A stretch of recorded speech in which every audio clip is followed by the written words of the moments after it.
ಮಾಲೀಕ ಅನ್ಕೊಂಡು ನಿಂತು ಇವ್ನಿಗೆ ತೋರ್ಸ್ತಾನೆ.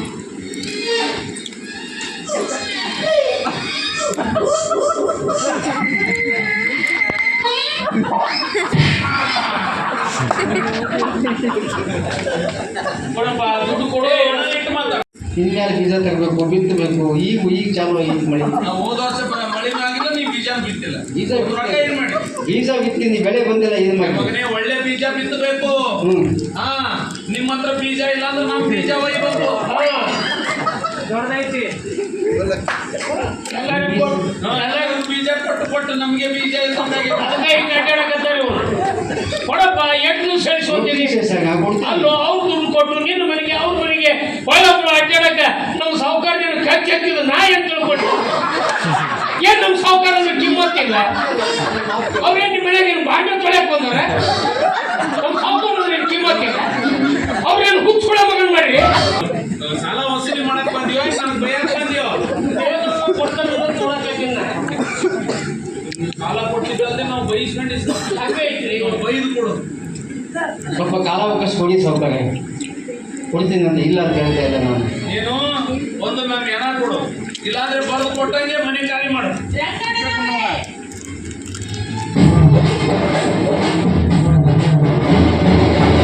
ನೀವೇನೇ ಮಾತನಾಡಿದ್ರು ನಿಮ್ಮ ಸಾಲದ ವಿಷಯ ಅಷ್ಟೇ ಮಾತನಾಡಿ. ಮನೆ ಖಾಲಿ ಮಾಡೋ ವಿಷಯಕ್ಕೆ ಬಂದ್ರೆ ನಿಮ್ಮನ್ನ ಏನಮ್ಮ ಪುತ್ತೂರಿ ಹೊನ್ನಮ್ಮ ಚೆನ್ನಮ್ಮ ನನಗೆ ತಿಳಿತೀಯ? ವಯಸ್ಸಿನ ನಾನು 2 ಜನರಿಗೆ ತಿಳಿದಿರ್ಲಿಕ್ಕಿಲ್ಲ. ಅವಾಗ ಸಿಗಬೇಕಾಗಿತ್ತು. ಹೇಳ್ತಿದ್ರು ಮನ್ಯಾಗ ಅರಸ್ನ ಉಳಿಸಿಯ ನೀನೇ ಹಚ್ಕೊಂಡಿಯ. ನನ್ನ ಇಷ್ಟ ಅದು ಹೇಳಿದೆ. ಇವನು ಅವನಲ್ಲ, ಇವನು ಅವ್ನಿಗೆ ಬೈತೀರಿ ನೀವು. ಅವ್ನಿಗೆ ಬೈತಿಲ್ಲ ಅಂದೆ. ನಾನೇನು ಬೈದೆ? ಇವ್ನು ಅವನು ಅಂತಿರಲ್ಲ. ಇವನು ಅವನಲ್ಲ. ಇವ್ರು ಶಶಾಣೆ ಅವರು. ಇವ್ರು ಅದಾರಲ್ಲ ಅನ್ನಕ್ ಹಂಗ ಅಂತಾರ. ಇವ್ನು ಅವನು ಅಂತ. ಇವನು ಅವನಲ್ಲ. ಇವನು ಅವನಲ್ಲ. ಇವನು ನಿಮ್ ಚಿಕ್ಕಪ್ಪನ. ಅವರು ಅದಿವಾ ನಿಜ. ಎಂತ ಕೆಲಸ ಮಾಡ್ಬಿಟ್ರಿ ನೀವು?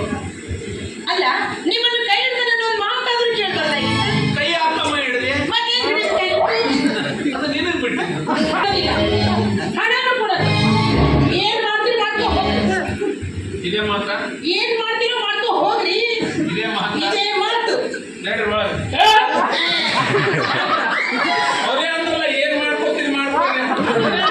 ಒಳಗೆ ನಡ್ರಿ.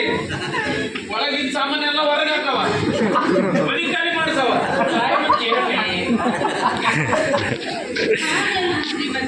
ಹಾಗೆ ಸದ್ಯದಲ್ಲಿ ನನ್ನ ಮಗಳ ಮದುವೆಗೆ ದಯವಿಟ್ಟು ತೋರಿ. ಸದ್ಯದಲ್ಲಿ ನಿಮ್ಮ ಮಗಳ ಮದುವೆ, ಹೌದ್ರಿ. ನಮ್ಮ ಮನೆಯಲ್ಲೂ ನಮ್ಮ ಮಗಳ ಮದುವೆ ಇದೆ. ಇವ್ರ ಮಗಳ ಮದುವೆ, ಇವರಗಳ ಮದುವೆ ಇದೆ. ನಮಗೆ ಹಣ ಬೇಕು.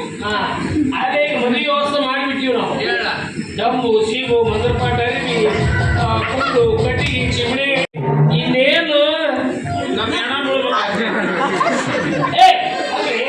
ಮೊದಲು ತಂದು ಹೋಗು ಮನೆಗೆ ಹೋಗು. ಇನ್ನೊಂದು ಹೇಳೋಕ್ಕಿಂತ ಇನ್ನೊಂದು ಹೇಳು. ಹಂಗೆ ಹೇಳು. ಮುಚ್ಚಿನ ಮನೆ ತರ ಸಡ್ಲಾಕ ಮನಿ ಪುಣ್ಯ ಮುಗ್ದಂಗ, ಗಂಡಸಿನ ಮಾಲಿನ ಗೇರ್ ಬಂದ್ರೆ ಗಂಡಸಿನ ಪುಣ್ಯ ಮುಗ್ದಂಗ. ನಾಳೆ ತುಂಬ 108 ಗೇರಿ ಬಿದ್ದಾವ ಮದುವೆ. ಅದು ಯಾಕೆ ಬಿದ್ದಾವ ಗೊತ್ತಾನು? ಯಾಕೆ ಬಿದ್ದಾವ? ಸುಖ ಹೆಚ್ಚಾಗಿ ಸುಖ ಬಿದ್ದತ್ತವ. ಬೇರೆ ಕರಿ ಬಣ್ಣ ಹಚ್ಚಿದ್ರೆ ಹಾರ ತಿರುಗುತ್ತಂತ ಹೇಳ್ತಾರನ. ಶೇಷ, ನಾನು ಬಿಳಿದಕ್ಕೆ ಕರಿಯರ್ ಹಚ್ಚಿದಿ, ಇವಳು ಯಾವಾಗಲೂ ನೋಡವಳೆ. ಮನೆಗೆ ಇರ್ತಾವ ಇಲ್ರಿ, ಎಲ್ಲದಕ್ಕೂ CC ಕ್ಯಾಮ್ರಾ ಹಾಕ್ಬಿಟ್ಟಿಯ ನೀನು. ಬಚ್ಚ ಮನೆಗೂ ಹಾಕ್ತಾರ. ಮುಂದೆ ಮಗನ್ ತಂದು ನೈಟ್ ಮೂಡಲ್ಲಿ ಇಟ್ಬಿಟ್ಟಾರೆ. ನೀವ ಮದುವೆ ಆಗ್ಬಿಡ್ಬೇಕು. ಯಾರನ್ನ? ಈಗಾಗಲೇ ನನ್ನ ಮದುವೆ ಫಿಕ್ಸ್ ಆಗಿದೆ. ಈಗ ಆಗೋದು 9ನೇ ಮತ್ತೆ ಹೇಳ. 9ನೇ ಮದುವೆ ಮಾಮ. ಇವ್ರ ಪಾಲಿಗೆ 20-20 ಕಾಯ್ದೆ ರದ್ದು ಆಗೈತನ. ಅದೇ ರದ್ದು ಆಯ್ತದೆ. ಮೊದಲಿನ ಏನ್ರಿ ಇದ್ರೆ ನಾನೆಲ್ಲ ಮದುವೆ ಆಯ್ತಿದ್ದೆ. ಅಷ್ಟು ಸತ್ತಾರ ಅಂದ್ರೆ ಅವರೇ ಸತ್ತಿಲ್ರಿ, ಅವ್ರ ಪಾಲಿಗೆ ಇವರೇ ಸತ್ತಾರ. ಸತ್ತಕ್ಕೆ ಮೊದಲಕ್ಕೆ ಒಬ್ಬಕ್ಕೆ ಏನು ಉಳಿದವರೆಲ್ಲ ತಪ್ಪು ಯಾರು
ನೋಡು ಹೀಗೆ ಮನಸ್ಸು ಮಾಡು. ಉಳಿದಿರೋದೇ ಇದೊಂದು ಕನ್ಯೆ ನಮ್ಮ ಊರಲ್ಲಿ. ಇನ್ನು 10 ವರ್ಷ ಯಾವ ಕನ್ಯಾನೂ ಇಲ್ಲ. ಬೇಡ ಅಂದ್ರೆ ಬಿಡು. ನೀವು ಹುಣ್ಣಿಮೆ ಸರಿಯಾಗಿ ಆಗ್ತೀಯಲ್ಲ. ಅಮಾಸಿ ಹುಣ್ಣಿಮೆ, ಹುಣ್ಣಿಮೆಗೆ ಅಮಾಸಿ ಇದೆಲ್ಲ ಈ ಉದ್ಯೋಗ ಮಾಡ್ತೀಯ ನೀನು? ಲಾಕ್ಡೌನ್ ಆಗ್ತಲ್ರಿ, ಹೊಟ್ಟಿ ಪಾಡಿಗೆ ಅಂತ ನೋಡ್ಕೊಂಡೆ. ಈ ಪಾಡಿಗ ಅಂದ್ರೆ ಒಳ್ಳೇದು. ಬೆಡ್ತಾ ಅಂತೀಯ? ನಮ್ಮವ್ರು ನೀವು ತೋಳಿದ್ರೆ ಇದು ಉದ್ಯೋಗ ಲಕ್ಷಣ. ನಮ್ಮವರು ಒಂದು 50 ರೂಪಾಯಿ ಇದ್ದರೆ 200 ರೂಪಾಯಿ ಹೇಳ್ಬೇಕು, 100 ರೂಪಾಯಿ ತಗೊಂಡು ಹೋಗ್ಬೇಕು. ಈಗ ಹೇಳ್ತಾ ಅಂತೀಯ, ಇಲ್ಬಿಟ್ಟು ನಮ್ಮವ್ರು ಅಂತೆಲ್ಲ ನಾನು ಒಂದು ಸ್ವಲ್ಪ ಏನಾದ್ರು ಕಡಿಮೆ ಹೆಸರು ಕೊಡ್ತೀನಿ. ಕಡಿಮೆ ಅನ್ಸಲ್ರಿ, ಹಚ್ಚಕ್ ಬರ್ರಿ. ಶ್ರೀಮಂತ ಆಯ್ತು ಸ್ವಲ್ಪ ಸಾವಕಾಶ ತೆಗಿಬೋದು.